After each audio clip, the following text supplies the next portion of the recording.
Quem está com expectativa aí para ouvir a palavra de Deus, dá um glória a Deus aí. Dá um aleluia, fala aleluia. Fala assim, Deus é bom. Amém. Então olha só o que diz a palavra de Deus. João capítulo 4. Os fariseus ouviram falar que Jesus estava fazendo e batizando mais discípulos do que João. Embora não fosse Jesus quem batizasse, mas os seus discípulos. Quando o Senhor ficou sabendo disso, saiu da Judeia e voltou uma vez mais a Galiléia. Era-lhe necessário passar por Samaria, e assim chegou a uma cidade de Samaria chamada Sicar, perto das terras que Jacó dera a seu filho José. Havia ali o poço de Jacó. Jesus, cansado da viagem, sentou-se à beira do poço. Isto se deu por volta do meio-dia. Nisso veio uma mulher samaritana tirar água. Disse-lhe Jesus, dê-me um pouco de água. Os seus discípulos tinham ido à cidade comprar comida. A mulher samaritana lhe perguntou, como o Senhor, sendo judeu, pede a mim, uma samaritana, água para beber? Pois os judeus não se dão com os samaritanos. Lhe respondeu Jesus, se você conhecesse o dom de Deus e quem é que está pedindo água, você lhe teria pedido e ele lhe teria dado a água viva. Disse a mulher, o Senhor não tem como tirar a água, e o poço já é fundo, o poço é fundo, onde pode conseguir essa água viva? Acaso o Senhor é maior do que o nosso pai Jacó, que nos deu o poço, do qual ele mesmo bebeu, bem como seus filhos e seu gado? Jesus respondeu, quem beber desta água terá sede outra vez, mas quem beber da água que eu lhe der, nunca mais terá sede. Pelo contrário, a água que eu lhe der, se tornará nele uma fonte, corretamente dizendo, não tem marido. O fato é que você já teve 5 maridos, e o que você tem, e o homem que você vive agora, não é seu marido. Então, o que você acabou de dizer é verdade. Disse a mulher, Senhor, vejo que é profeta. Nossos antepassados adoraram neste monte, mas vocês, judeus, dizem que Jerusalém é o lugar onde se deve adorar. Jesus declarou, creia em mim, mulher. Está próxima a hora em que vocês não adorarão o Pai, nem neste monte, nem em Jerusalém. Vocês, samaritanos, adoram o que não conhecem. Nós adoramos o que conhecemos, pois a salvação vem dos judeus. No entanto, está chegando a hora, e de fato já chegou, em que os verdadeiros adoradores adorarão o Pai em espírito e em verdade. São esses os adoradores que o Pai procura. Deus é espírito, e é necessário que os seus adoradores o adorem em espírito e em verdade. Disse a mulher, eu sei que o Messias, chamado Cristo, está por vir, e quando ele vier, explicará tudo para nós. Então Jesus declarou, eu sou o Messias, eu que estou falando com você. Naquele momento, seus discípulos voltaram e ficaram surpresos ao encontrá-lo conversando com uma mulher, mas ninguém perguntou, o que queres saber? Ou por que você está conversando com ela? Então, deixando o seu cântaro, a mulher voltou à cidade e disse ao povo, venham ver um homem que me disse tudo o que eu tenho feito. Será que encare os seus problemas emocionais? Vamos orar? Repita comigo, diga assim, Senhor Deus, fala ao meu coração, eu quero ouvir a tua voz, em nome de Jesus, amém e amém. Queridos irmãos, muitos crentes estão emocionalmente enfermos. Muitos crentes estão doentes. Algumas pessoas não entendem isso. E elas perguntam, mas como é possível?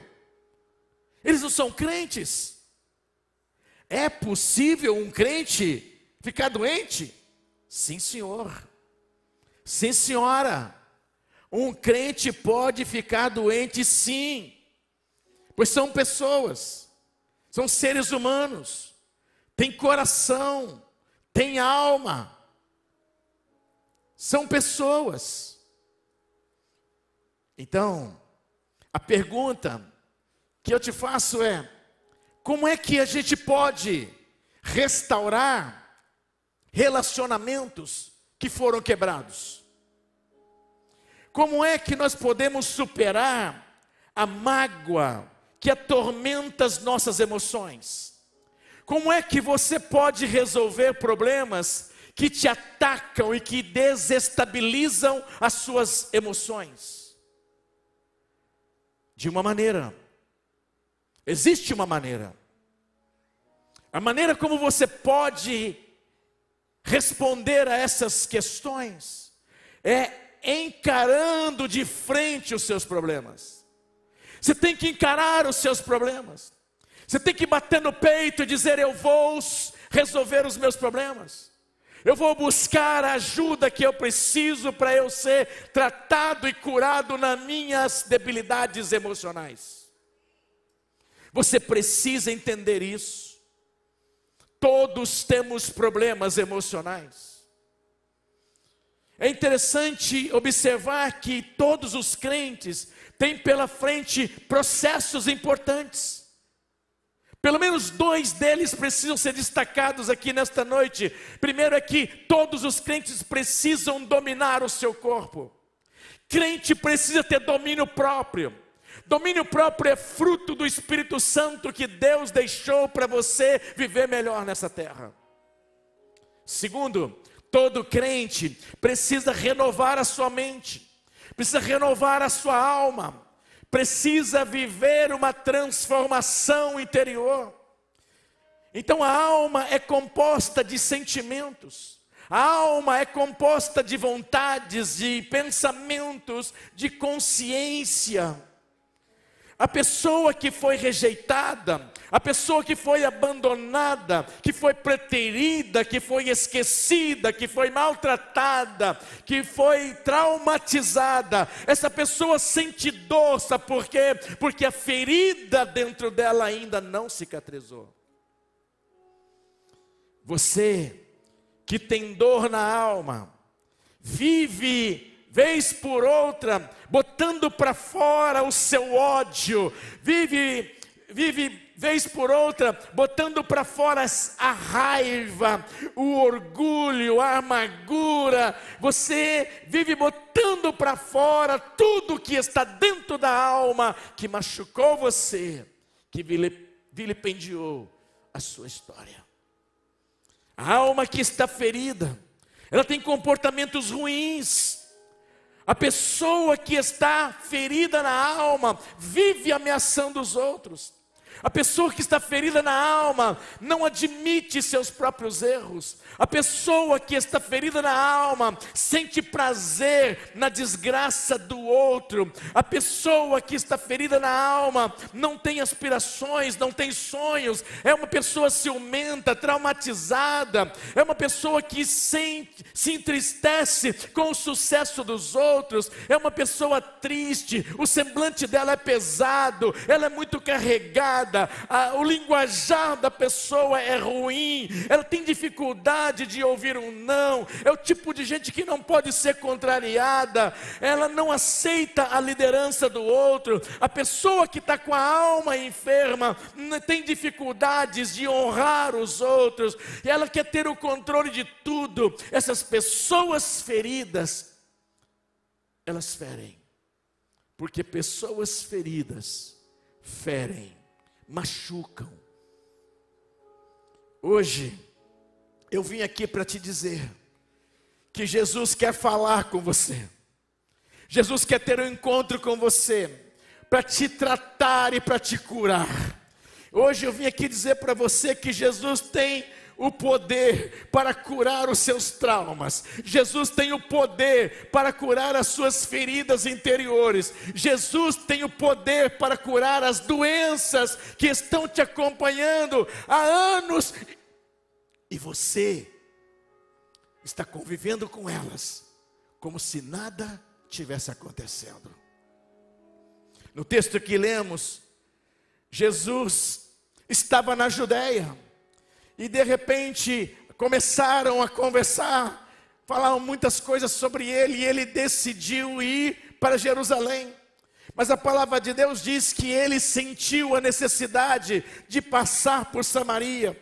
E aí ele vai a um lugar chamado Sicar, aonde tem o poço que Jacó fez para os seus filhos e para a água para os seus gados.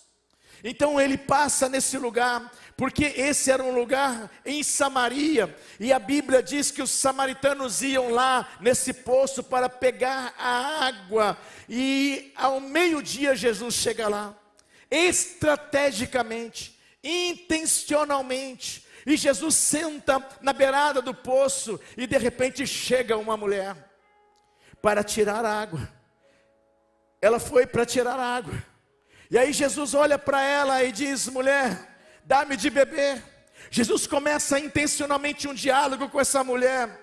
Ele começa uma conversa com uma mulher samaritana, uma mulher que estava cheia de feridas emocionais, uma mulher que era marcada por relacionamentos frustrados, uma mulher que estava com a alma doente, uma mulher que tinha a vida moral baixa, era uma mulher que a autoestima dela estava no chão, porque era uma mulher que sofreu abusos emocionais, os relacionamentos que ela tinha, os relacionamentos afetivos que ela tinha, eram relacionamentos descartáveis. Ela era uma mulher ficante, ela já tinha tido 5 homens, e agora estava no 6º homem, que não era marido dela. Era uma mulher que tinha problemas sexuais muito sérios, era uma mulher que era paira da sociedade, ela não era muito benquista.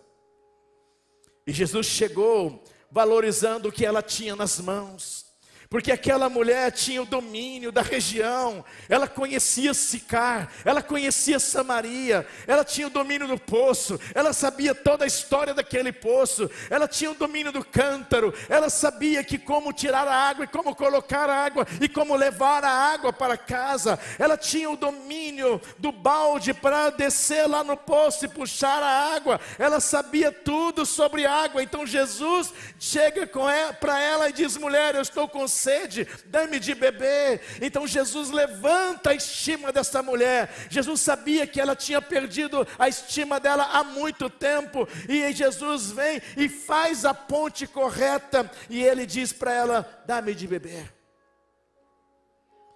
E a Bíblia diz no versículo 9, que a mulher samaritana lhe perguntou: como o Senhor, sendo judeu, pede a mim, uma mulher samaritana, água para beber? Pois os judeus, eles não se dão com os samaritanos. Como assim? Como é que o Senhor aparece para pedir água para mim? O Senhor me trata com uma atenção diferenciada, porque o Senhor está me enxergando de uma forma diferente. O Senhor está me tratando diferente dos outros homens, porque os outros homens só querem usar o meu corpo, eles querem se aproveitar da minha beleza, da minha escultura, eles só querem o meu físico. O Senhor está me tratando diferente. A Bíblia diz que Jesus lhe respondeu, versículo 10 e 11, se você conhecesse o dom de Deus, e quem é que lhe está pedindo água, é você que teria lhe pedido água, e ele lhe daria a água viva. Então a mulher disse: Senhor, o Senhor não tem como tirar a água, porque o poço é fundo, onde pode conseguir essa água viva?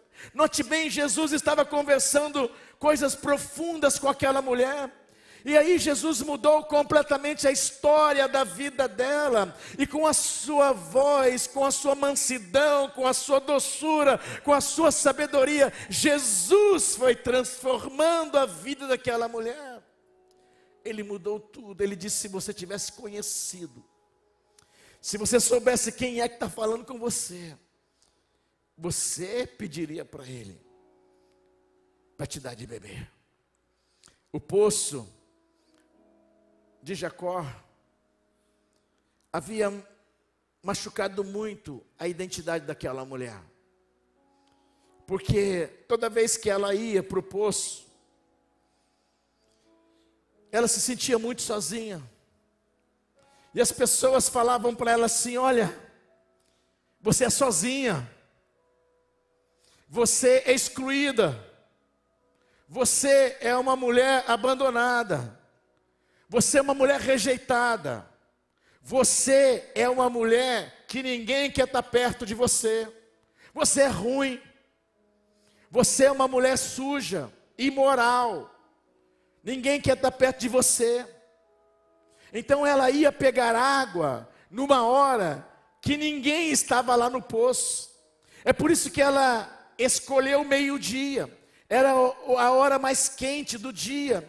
Então Jesus vem exatamente nesta hora e começa a conversar com essa mulher ferida, machucada pela vida e pelos pecados da vida, e Jesus traz dignidade para ela. A pergunta que eu te faço hoje é: o que adianta você ganhar nos argumentos e perder pessoas? Então, alguém já disse assim: a vida é como um eco, ela devolve para você o que você manda para ela. A vida é como um eco, ela devolve para você o que você manda para ela. Quem sabe o que é bumerangue? Todo mundo sabe. Então o que você joga para lá, volta para cá. O que você joga para lá, volta para cá. Então Jesus vem e ele ministra no fundo da alma dessa mulher, porque era uma mulher sofrida, e Jesus queria dar para ela um futuro, Jesus queria dar para ela abundância, Jesus queria dar para ela a perspectiva da eternidade. E João capítulo 4, versículo 12 a 14 diz: acaso o Senhor é maior do que o nosso pai Jacó, que nos deu o poço, do qual ele mesmo bebeu e deu a seus filhos e seu gado? Jesus respondeu: quem beber dessa água, da água deste poço, vai ter sede outra vez, mas quem beber da água que eu lhe der, nunca mais terá sede. Ao contrário, a água que eu lhe der se tornará nele uma fonte de água a jorrar para a vida eterna. Então tudo que aquela mulher queria era não voltar mais naquele poço, porque ela sempre lembrava de alguma coisa ruim. Aquele poço era o lugar da sua humilhação.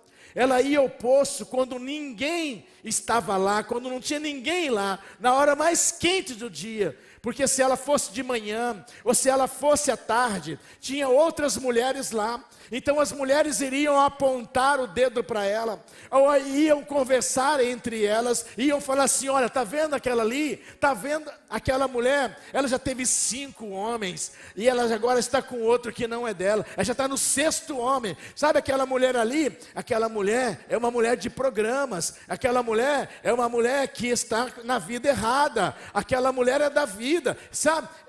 Então por isso ela não ia no horário em que tinha outras pessoas lá, ela escolheu exatamente ao meio-dia para estar ali. E aí ela se interessou para conversar com Jesus. E aí ela falou para Jesus no versículo 15: Senhor, dá-me dessa água para que eu não tenha mais sede, e dá-me dessa água para que eu não dessa água para eu beber, porque eu não quero mais voltar aqui, porque o poço, ele revela os abusos que eu sofri. Eu me lembro dos abusos que eu sofri, eu me lembro que eu fui largada por muitos homens, eu fui abandonada por tantos.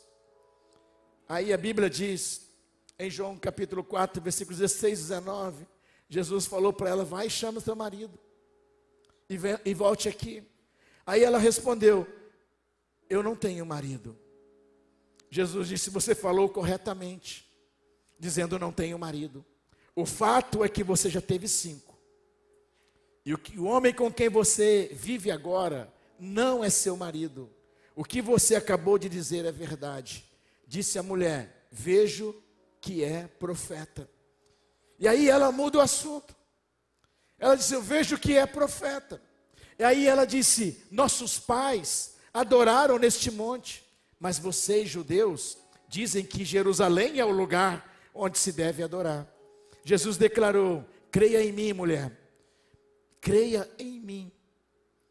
Está próxima a hora em que vocês não adorarão o Pai, nem neste monte, nem em Jerusalém. Vocês, samaritanos, adoram o que não conhecem. Nós adoramos o que conhecemos, pois a salvação vem dos judeus. No entanto, está chegando a hora, e de fato já chegou, em que os verdadeiros adoradores adorarão o Pai em espírito e em verdade. São estes os adoradores que o Pai procura. Note bem, Jesus falou de água, Jesus falou de marido, Jesus falou dos casos extras, Jesus falou da vida sexual errada, e agora ele está falando da salvação, e está falando de adoração. Nesse momento a mulher está completamente focada nele, ela está olhando para ele só em Jesus. Aí Jesus diz para ela que os verdadeiros adoradores adorarão o Pai em espírito e em verdade. E Deus está procurando esses adoradores. Jesus fala ao coração dessa mulher. E aí Jesus tira essa mulher do pátio da religiosidade. Não, ele chega para ela e diz assim: mulher, você precisa entender, não é Samaria, não é Jerusalém, é onde você estiver em espírito e em verdade. Ele diz para ela: mulher, não é mais relacionamento físico, não é mais abuso físico ou emocional, não, agora é relacionamento espiritual. Jesus disse para ela: mulher, a adoração não tem a ver com o local, se é Jerusalém ou se é Samaria. A adoração tem a ver com uma pessoa, a adoração tem a ver comigo. A salvação vem dos judeus, ela vem dos judeus, mas ela não é só para os judeus, é para os judeus, é para os gentios, e é também para os samaritanos, é também para você a salvação. Então ele disse para ela: adoração não tem a ver com o monte, não tem a ver com o templo, não tem a ver com essas coisas que você está pensando. A adoração tem a ver com a vida, em espírito e em verdade. Em João capítulo 4, versículo 25 e 26, disse a mulher: eu sei que o Messias, chamado Cristo, está por vir. Eu sei que quando o Messias vier, ele explicará tudo para nós. Aí então Jesus declarou: eu sou o Messias, eu sou o Messias, o Yeshua HaMashiach. Eu sou o que estou falando com você. Jesus disse: mulher, o Salvador do mundo está aqui. Ele disse: mulher, o Salvador do mundo está com você. O Salvador do mundo não vive longe. O Salvador do mundo não vive cheio de barreiras. O Salvador do mundo não vive num templo religioso. Mulher, o Salvador do mundo é Deus com você. O Salvador do mundo conhece as suas dores emocionais. Mulher, o Salvador do mundo conhece os seus problemas. Ele sabe as suas dificuldades. Ele sabe tudo que você passou. E a Bíblia diz que essa mulher deixou o cântaro ali no versículo 30, 29 e 30, ela deixou o cântaro e ela foi para a cidade. E ela começou a conversar com as pessoas da cidade. E ela começou a falar: gente, vocês precisam ver e ouvir o homem que disse tudo a meu respeito. Será que esse não é o Cristo? E aí a Bíblia diz que todos os homens, eles saíram da cidade e foram até onde Jesus estava para ouvir as instruções de Jesus. Ela falou: eu encontrei o Messias. Eu encontrei o Messias. Eu encontrei o Messias. Gente, ela deixou o cântaro. Sabe por quê? Porque ela encontrou uma fonte abundante. Ela deixou o cântaro porque não caberia mais naquele velho cântaro. Ela deixou o cântaro porque ela sabia que tinha algo a mais do que ela podia colocar naquele velho cântaro. Tinha algo de Deus. Imagine agora aquela mulher voltando àquele poço. Aquele poço era um lugar que ela não gostava de ir, mas agora ela voltava àquele poço com o seu cântaro com muito prazer, porque o problema não era o poço, o problema não era o poço, o problema não era a água, o problema não era meio-dia, não, o problema era a vida errada. O problema era o coração vazio dela. O problema era a alma dela que estava ferida. O problema eram as emoções dela que estavam violentadas. O problema eram os casos extraconjugais nos quais ela se envolvera. O problema era a vida sexual fora de um casamento estabelecido por Deus. O problema era moral. E agora, depois do encontro com Jesus, o seu interior estava curado. Imagina agora, ela indo àquele lugar com as suas amigas, levando as suas novas amigas e dizendo para elas: olha, um dia eu estava ali, sentado, e eu vi um homem, e ele me pediu um pouco de água para beber. O poço, que antes era o meu lugar de tristeza, o poço, que antes era o meu lugar de dor, de sofrimento e de lamento, o poço que antes me fazia lembrar dos meus casos. A vida faz sentido, tem todo sentido, quando você tem um encontro com Jesus. Faz todo sentido. Você começa a ter uma vida de significados. Quando você tem um encontro com Jesus, o problema não é a casa. Quando você tem um encontro com Jesus, o problema não é a cidade. Quando você tem um encontro com Jesus, o problema não são os seus familiares. Quando você tem um encontro com Jesus, o problema não é o poço. Quando você tem um encontro com Jesus, o problema não é o templo, não é a igreja, não são os ministérios, o problema não é o irmão. Quando você tem um encontro com Jesus, o problema não é o marido que você não tem. Quando você tem um encontro com Jesus, você olha para dentro de você e vê que os problemas que você carregava eram problemas emocionais. Eram problemas emocionais, eram feridas que não foram tratadas. Você olha para dentro e vê que tem feridas que estão instaladas ainda lá. Você olha para dentro e vê que as mágoas estão lá, guardadas. Você olha e vê que existem problemas que você foi colocando para debaixo do tapete e não resolveu. Você olha e você vê que as coisas são interiores e que precisam de cura. Eu vim aqui dizer para você que Jesus sacia a sua sede. Eu vim aqui dizer para você que Jesus tem para você uma fonte abundante para jorrar de dentro de você, emanar de dentro de você.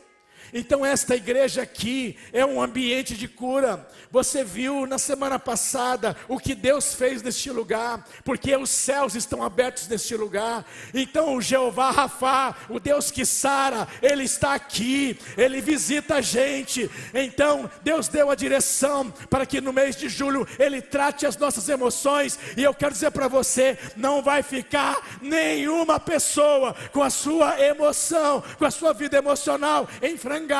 Todos serão curados em nome de Jesus. Você podia aplaudir o Senhor por isso?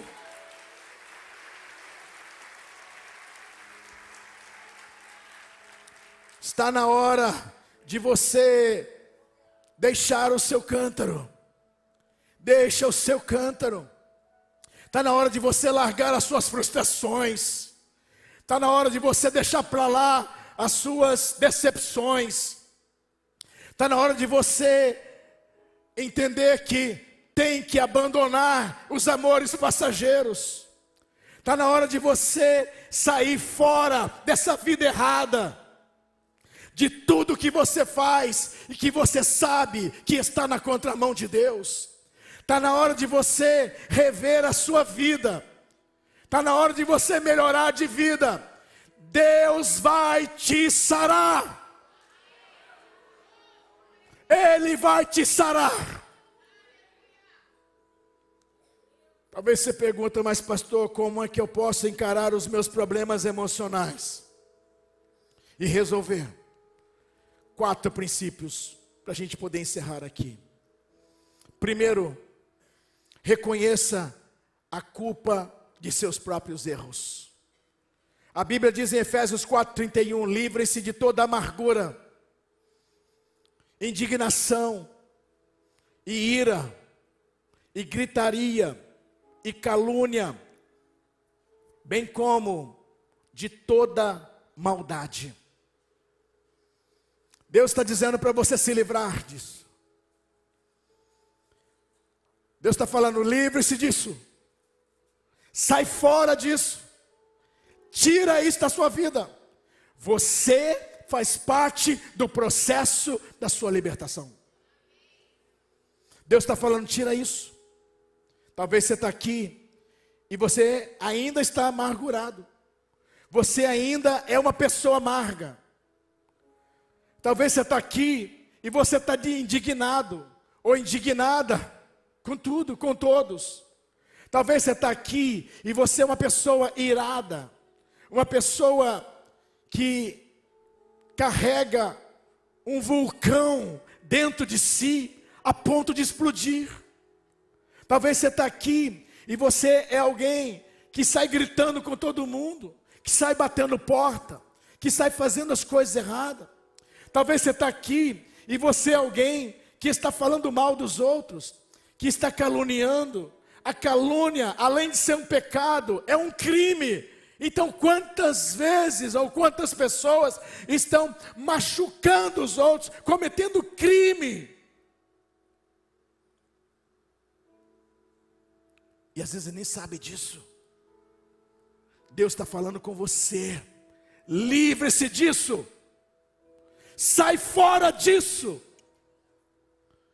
Quantas pessoas que às vezes estão aqui, mas são maldosas, maledicentes, gente ruim, gente problemática, gente que carrega os problemas e não se livram deles. Eu vim aqui dizer para você, no nome de Deus, você vai sarar disso. Vai sarar disso. Às vezes, você está com problemas, e você acha mais fácil acusar os outros do que reconhecer os seus próprios erros. É você que está com problema. É você que está ferido, é você que está ferida, é você que está machucado pela vida, pelos pecados, pela vida errada, é você. E aí às vezes você quer se excusar para acusar. Às vezes você acha mais fácil ver os erros dos outros do que admitir seus próprios erros. Às vezes, a maldade está em você. E aí, é mais cômodo se recolher na caverna da autopiedade do que admitir com honestidade a própria culpa.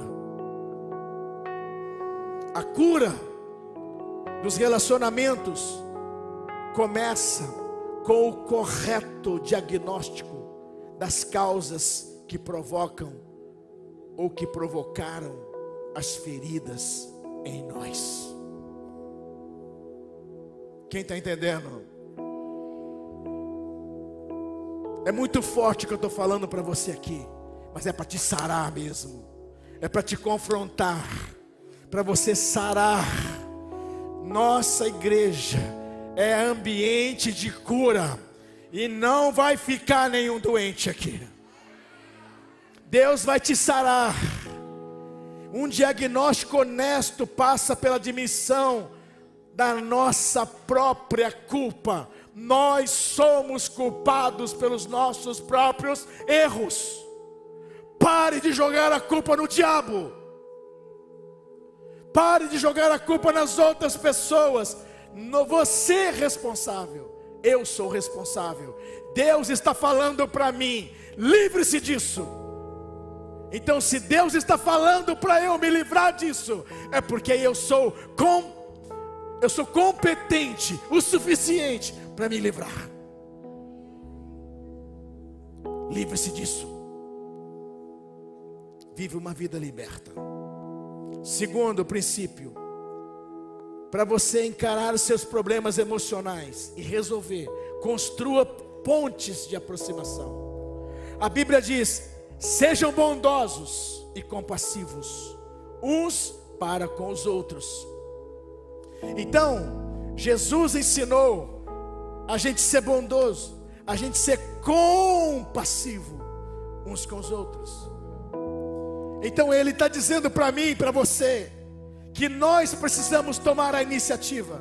É você que tem que tomar a iniciativa do perdão e buscar a reconciliação. Você não pode ficar na retaguarda se enchendo de supostas razões, achando que você e esperando que os outros venham e se arrastem aos seus pés e tomem iniciativa para consertar com você. Não! Jesus está dizendo: você seja bondoso, seja compassivo, vai lá e resolve. Vai lá e resolve. Dê o primeiro passo, e aí Deus vai te honrar com essa atitude. Quem está entendendo, diga amém. Terceiro, perdoe a pessoa que te feriu. Quero encarar os meus problemas e resolver? Então, perdoe a pessoa que te feriu. Efésios 4:32 diz: perdoando-se mutuamente, assim como Deus os perdoou em Cristo. Então, como Deus te perdoou em Cristo, perdoe essa pessoa. Eu sei que é mais fácil falar de perdão do que perdoar. Muita gente esboça, fala de perdão, mas não perdoa. Fica apresentando desculpas, fica passando de lado do outro para não ver o outro. Isso é coisa feia. O perdão não é coisa fácil, mas ele é necessário, absolutamente necessário. Você é um verdadeiro cristão quando você pratica o perdão. A Bíblia diz em Colossenses capítulo 3, versículo 13: sejam amáveis e prontos para perdoar, jamais guardem rancor. Lembre-se que o Senhor os perdoou, portanto vocês devem perdoar os outros. Então você não pode se contentar com a cura superficial do coração ferido, senão ele vai continuar ferido. Você não pode falar assim: eu estou curado, mas você não resolveu de verdade. Você está tentando enganar a si mesmo e tentando enganar a Deus. Você não pode ignorar o poder da mágoa e nem achar que o silêncio ou o tempo por si mesmos podem trazer a cura para relacionamentos quebrados. O tempo não cura relacionamento quebrado. Silêncio não cura relacionamento quebrado. O que cura o relacionamento quebrado é a prática do perdão. O perdão é mais que o sentimento, é uma atitude que você toma de chegar lá e resolver. Chegar lá e falar, rasgar o verbo, colocar para fora e dizer: eu quero consertar isso.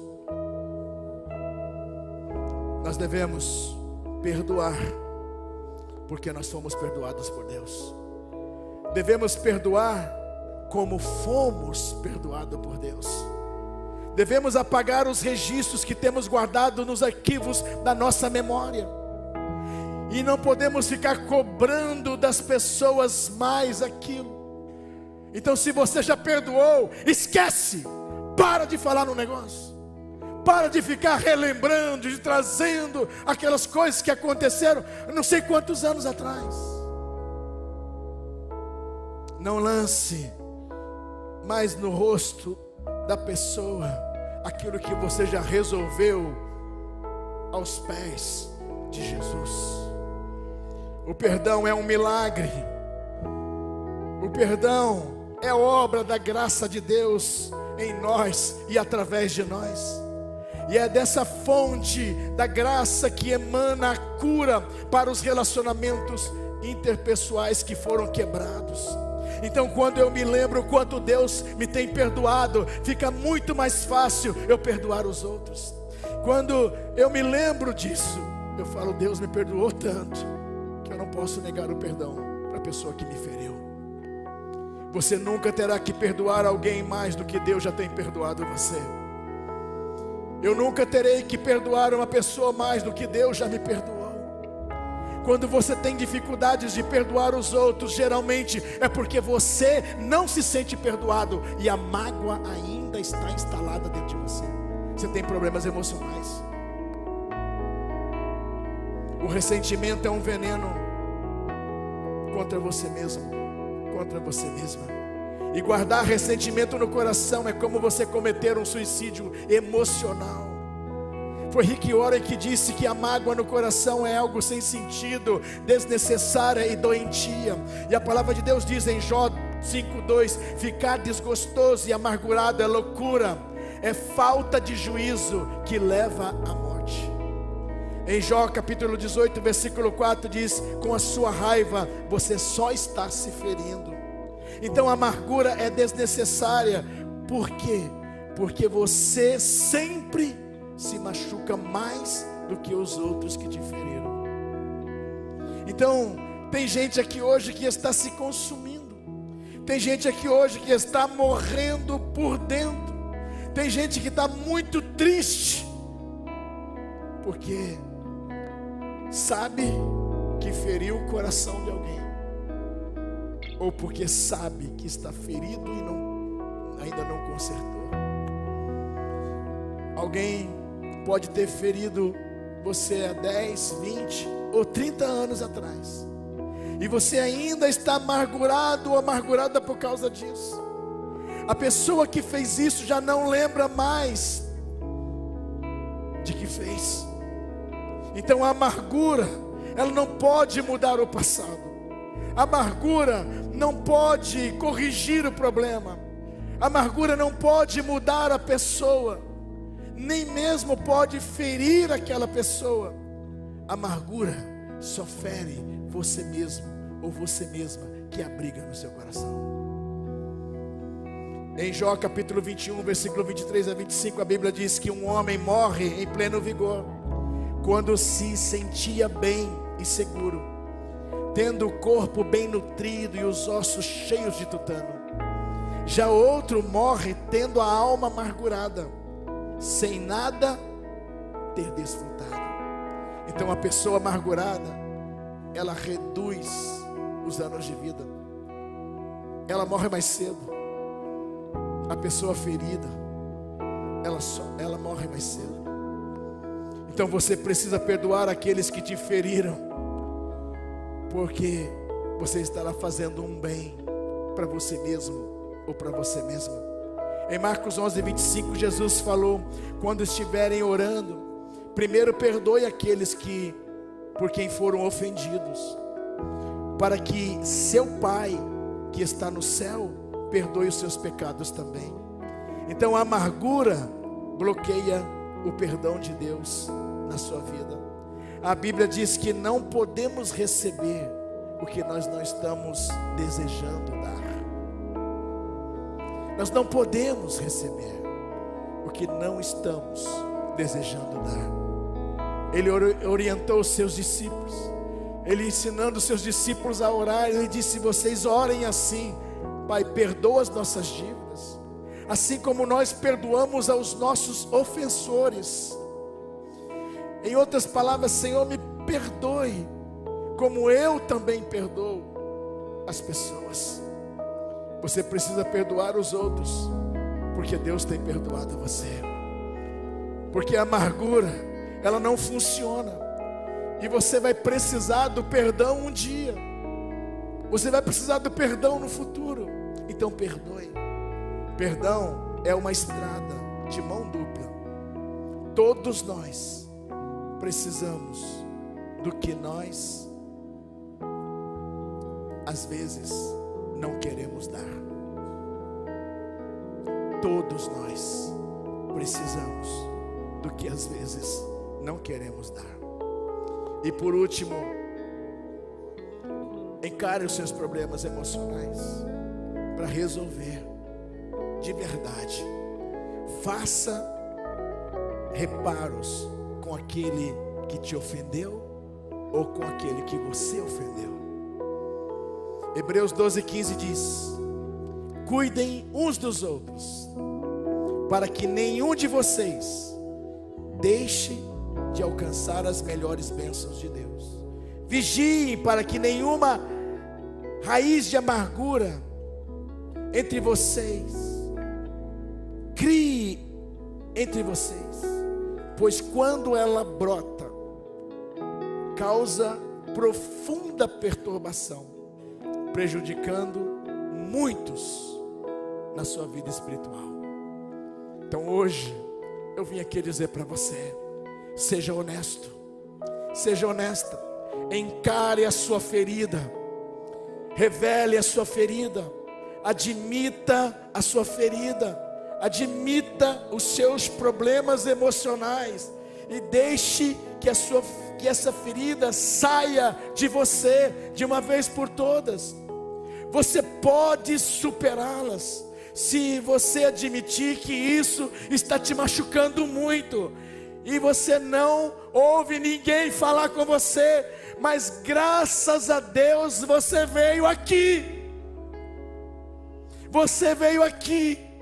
E hoje Deus está mandando eu dizer para você: libere os seus ofensores. Libere essas pessoas que te maltratam, que te machuquem. Tire esse peso da sua vida. Diga para si mesmo ou para si mesma: eu libero você que me ofendeu. Eu deixo você ir em paz. Eu quero a libertação completa desses escravos que querem me manter acorrentados ao meu passado de dor e de sofrimento. Fujam da minha vida.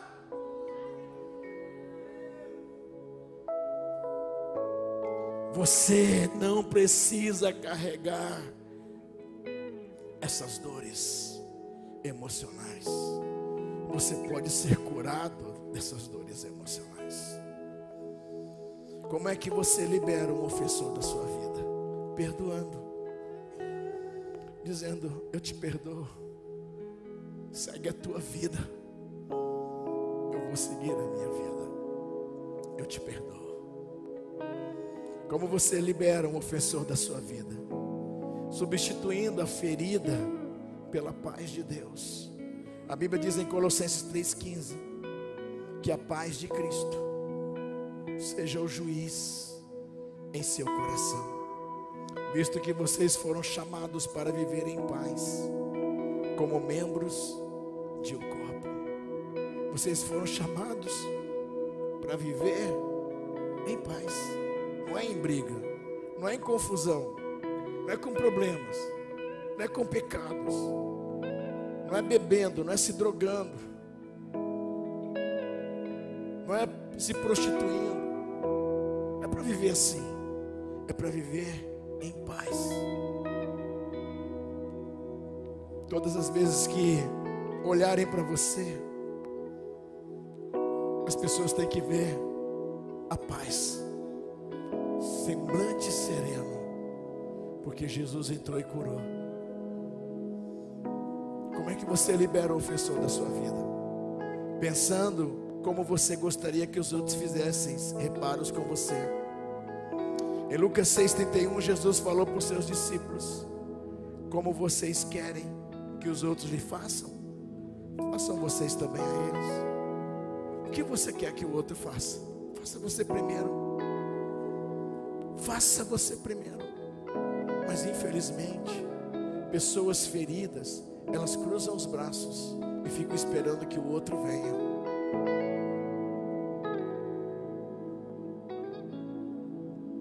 Está errado. Faça você primeiro. Vai lá, chama, conversa e resolve. Queria convidar você a se colocar em pé. A banda pode subir. Hoje é dia de encarar os problemas emocionais, irmãos. Então faça um propósito em seu coração de obedecer a Deus. Ore sinceramente a Ele e deixe de lado todos os seus pecados e injustiças. Então você poderá aparecer diante de Deus de cabeça erguida. Os seus sofrimentos ficarão para trás, como as águas que correm, que passam. E você nunca mais se lembrará deles, porque Deus entrou na sua vida, Ele te curou. Deixe de lado os seus pecados. Larga para lá. Tira isso da tua vida. Sabe, hoje Deus está libertando você e está curando você nas suas emoções. Eu creio que Deus está te curando. Sabe, você talvez nunca ouviu, talvez nunca falaram para você que você é muito melhor do que você pensa que é. Talvez nunca falaram para você que tem algo maravilhoso da parte de Deus que vem e entra em você e muda a sua vida. Talvez nunca falaram para você que Deus vem e Ele muda a nossa mentalidade, Ele sara a nossa alma. Nunca falaram para você que quando você tem um encontro com Jesus, o seu espírito une ao espírito dele. A sua alma é restaurada por Ele. E o seu corpo entra no equilíbrio, num domínio próprio que Ele te dá. Nunca falaram para você que Deus diz que você é exatamente o que a Bíblia diz que você é. Você é filho, você é filha de Deus. E quando você entra para a salvação, existe um princípio teológico que diz que quando você é salvo, você entra para o processo da santificação, e a sua vida é processual, e a cada dia Deus vai tratando as suas mazelas, a cada dia Deus vai limpando as suas taras, as suas manias, os seus pecados, e Deus vai te libertando de tudo aquilo que te escravizava até o dia que você se encontrou com Ele. E você vai deixando para trás os seus vícios, os seus pecados, os seus erros, e você vai vivendo uma vida nova, completamente nova com Deus. Sabe por quê? Porque a Bíblia diz, Jesus falou, quando você conhece a verdade te libertará. Quando você conhece a verdade te libertará. E Jesus disse, se o Filho vos libertar, verdadeiramente vocês serão livres. Ele disse, foi para a liberdade que Ele nos libertou. Então agora eu não preciso mais viver debaixo de um jugo de escravidão. Eu não preciso mais viver debaixo de palavras pesadas, de palavras ruins, de palavras malditas, de palavras mal pronunciadas. Eu não preciso mais viver debaixo de maldições. Eu não preciso mais viver com a minha vida subjugada a pecados que tentam me escravizar. Eu posso ser uma pessoa totalmente livre em Deus. Eu me libero em Deus. Então você será completamente saudável emocionalmente. Não tem nada, absolutamente nada, que vai fazer você permanecer doente emocionalmente. Você vai ver, os seus comportamentos vão mudar, e você vai entender, foi Deus que fez essa maravilha na minha vida. Julho é o mês da minha restauração emocional. Eu creio que Deus me cura, porque a Bíblia diz, Ele falou, eu sou Jeová Rafá, o Deus que sara, e no meio do meu povo não permanecerá nenhuma doença. A Bíblia diz, e Deus declarou, Ele falou, curarei os teus ferimentos, declara o Senhor. Declara o Senhor, Ele vai curar você completamente. Nós vamos cantar uma canção agora. Eu queria que você cantasse essa canção, e depois eu quero orar com você. porque esta é uma noite para você sair daqui curado, curada em nome de Jesus. Em nome de Jesus. Vamos cantar.